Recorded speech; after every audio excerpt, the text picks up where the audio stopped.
Hey guys, and welcome to Pheas Airsoft, where today we're going to unbox this Double Eagle M89 UMP.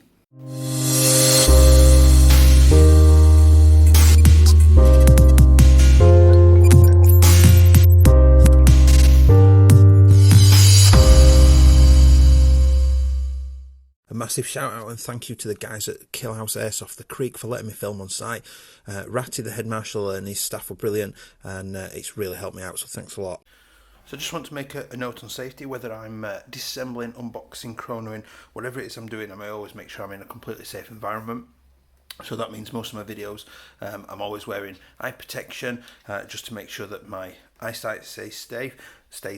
Before I do that, I always make sure that there's no ammunition in any of the mags or in the gun itself. Make sure that the mags are unloaded and unwound to make sure that nothing can happen with that. Obviously, if I'm chronoing, then I've absolutely definitely got my eye protection on to protect myself. I even make sure that my batteries are removed and out of the way so that I know I'm in the safe environment. I also make sure that there's nobody else around as well either, so I'm always in a safest possible environment. If you are working with airsoft stuff, please make sure you do the same. Hi guys, and welcome back. If you do enjoy my content today, please do like and subscribe because you'll be really helping me out. So, second from our big order unboxing, the July order unboxing from Taiwan Gun, we've got the UMP. You guys voted for this to be the second unboxing, and here it is. So I'll do the unboxing today, and the disassembly will come later this week so you can see what it's like internally. So we'll get started then with the box. It's quite a nice picture showing the UMP. It's got a sling. Apparently it's got a speed loader in there. It's got a couple of little pictures on the edge just showing you the kind of setup. Apparently there is a P variant. I don't think I've ever seen the P variant that comes with a torch, laser sight and scope. A little bit of information. Get another little picture and a little bit of information again. So get this lifted up and out of the way. It is one of the shrink wrap ones, and it is inside the lid. It is just a polystyrene tray. So we've got in here, get these out, the usual target and information. We've got the chronoing sheet that says it's doing about 340 FPS, which is absolutely perfect for England. Obviously we're capped out at 350 on an automatic weapon, so we're happy with that.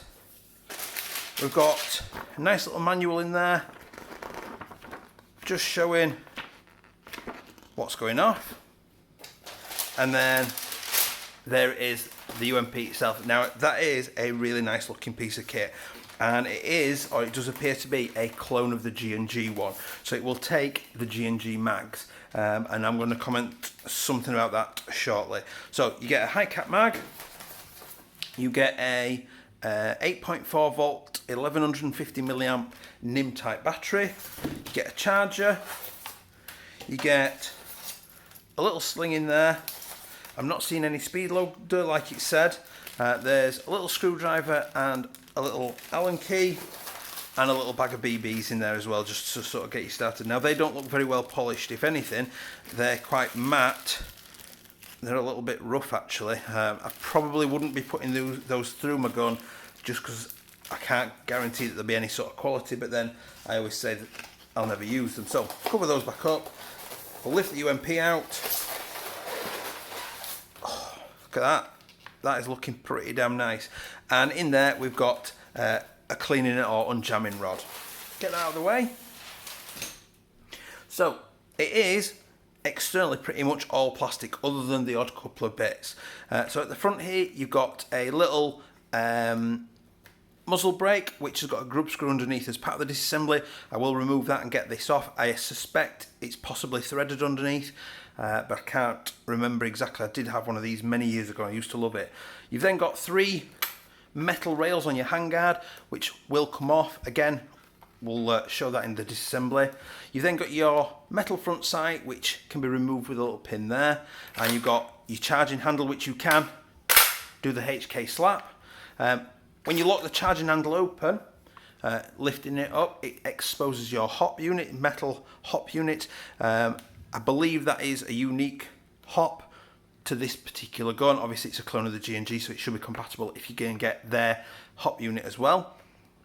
And it locks that open. What you can also do is you can click the bolt release in like that, and then if you, let's try that again, there we go. I've let go of the charging handle, and it keeps the ejection port open so I can mess with the hot, and then I can press it and it releases it again. Nice little feature. You've then got a mounting rail on top to put yourself a scope or an optic on top or something like that. You know, we always see people that like to put a high magnification scope on something like this, even though it can see far further than this can shoot. You've got your nice mag well, which has got the back mag release in. Comes out, it clicks in, nice and solid. There's a tiny little bit of wobble in each direction, but very, very little. But comes out and clicks in really nicely. I'm happy with that. You've got metal fire selectors, which are ambidextrous, so it doesn't matter which side you use. You can select your fire, which is quite nice. A lot of HK guns feature that. Got quite a nice shaped pistol grip there to get your hand in. It is a version 3 gearbox in here, based on the G36 sort of configuration, if I remember correctly, but I'll confirm that in the disassembly. You've then got your folding stock, which has got a bit of a rubberized pad here and a rubber butt pad. What I will warn you is these will come off eventually, and I remember on my original, it's about 10 years ago since I had this particular double eagle one, I ended up having to tie wrap that on because it just came off so easily. So just be careful with that because it can and will be knocked off.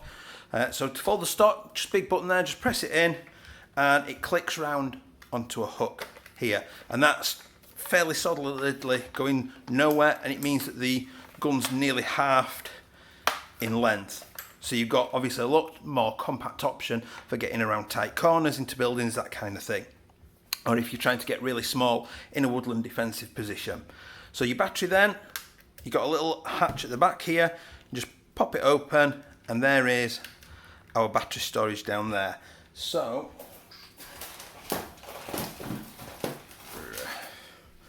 there's the NIM type battery. I'll drop that down there.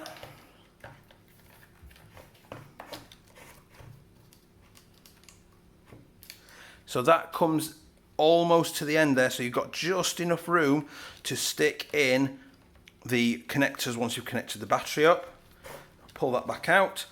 I'll charge that up so you can hear that going, and I'll use that for the rate of fire test as well. So in terms of battery compatibility, it's quite a snug little fit in there. I've got my usual batteries here, and what I will show you is that this Nuprol 2200 milliamp 7.4 20C rating does actually fit quite happily in that battery compartment. So that is a nunchuck type or saddle type, and it will go relatively happily. Oh, famous last words. There's a little clip there I can see. It actually won't. Now, I'm not sure if you can see it, but a little bit further down there is a metal clip down there that comes up off the gearbox, and it's got a shape in it, the kind of shape that holds, ooh, there it goes, that on it. So that will only go in part way. It'll go down further. So you're probably going to need some thinner batteries and longer ones, lipos. So I'll fetch a few options in just to have a look at what will and will not fit. So here I've brought in an extra couple of battery options just to look at.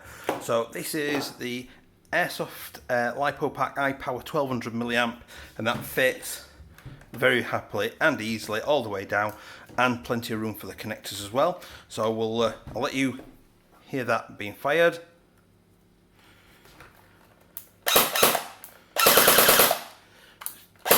It's not mega sharp, it's not mega amazing, but it's nice and steady away.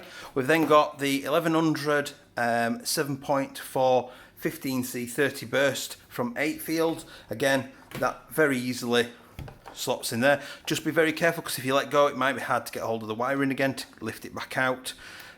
So drop that in. Very little difference between those two batteries. Pull that one back out. We've then got the 1200 milliamp 25C 40 burst rating battery. Again, just be careful you don't drop that in too far. So hear that one. That's definitely a little bit snappier. So I've got the 7.4 for you to see how that fires. So this is our usual Nuprol 2200 milliamp, and we'll get that on there.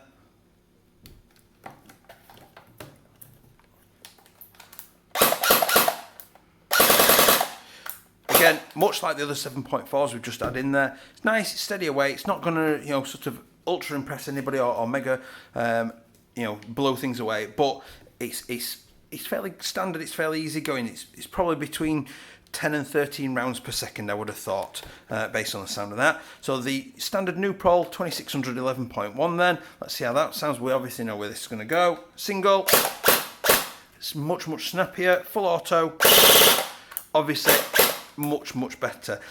I would say that's probably in the high teens, maybe creeping towards the 20-ish rounds per second, based on that sound. So here we've got the included standard NIM battery, just to see how that sounds on here. So I'll drop that in, plug that in. So single shot, full. I would say there's probably very little difference going to be between this and the 7.4 volt lipos. That to me sounds like the very similar performance. So actually, although at 1150 milliamps it's not going to last you a whole day if you're running this as your primary, actually for out of the box, for just getting started, that's not too bad, and it should service pretty well if you're desperate to just get it out there and get it played with as well. Some people do remove this back hatch completely, which can be removed when you're partially disassembling it, just to give themselves a little bit more space for batteries to go in here. And you've also got this gap in here where a battery can stick partially into. Now what I would say is with that is, if you are going to do that, that's fine, but be very careful with opening and closing the stops, because if you nip the wires, you're potentially going to fry the wires or the battery, potentially a fire. You know, just be very careful, basically as a point of safety, to look after it and keep it running nicely. So what we'll do next is I'll show you some footage of it being rate of fire checked and the range check, and then we'll come back and see where we're at.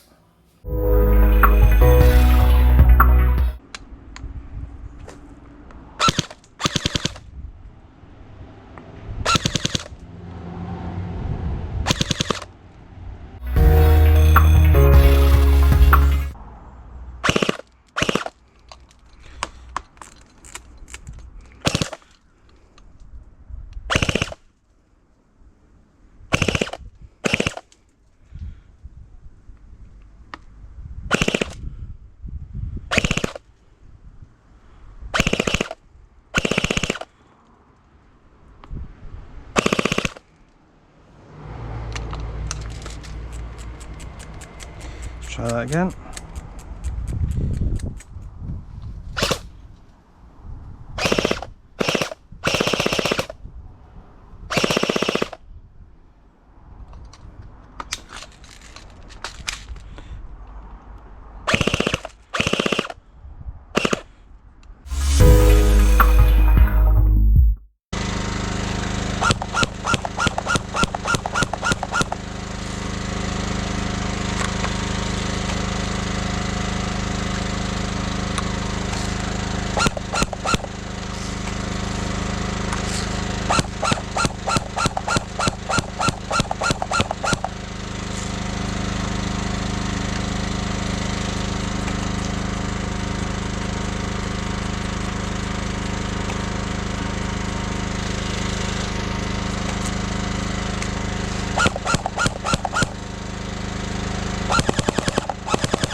Okay, so after seeing that then, the rate of fire check on the 7.4 was okay. It was putting out about 10 rounds per second, which is sort of more or less where I thought it would be. We couldn't get a proper reading on the 11.1 because the mags are just not able to keep up with it at that kind of rate of fire.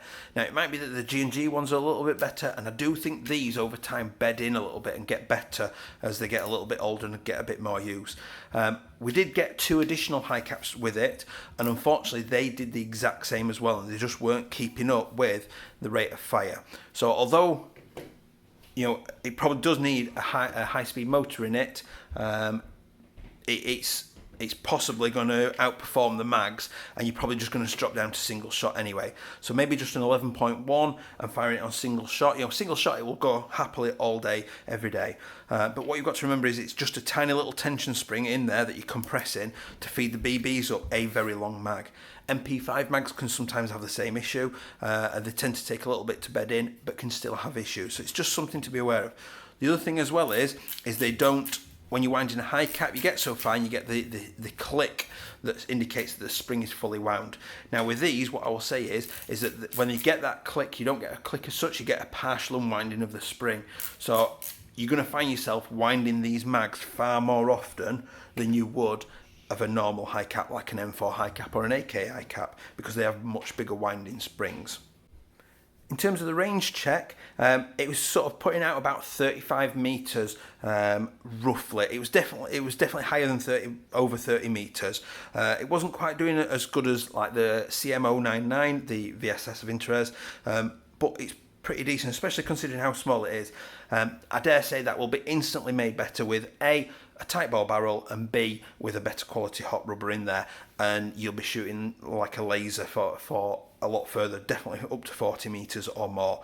Out of the box for the price, absolutely brilliant little package, and I'm really impressed with it, and I'm almost tempted to keep it, but I'm not gonna, just because I don't want to mess with it. I've got a lot of other things that I want to unbox and I want to keep in my collection more than I would want to add this to my collection. But it sounds pretty damn cool. I'm pretty damn impressed with it overall. It is solidly built. There's very little in terms of movement and creaking.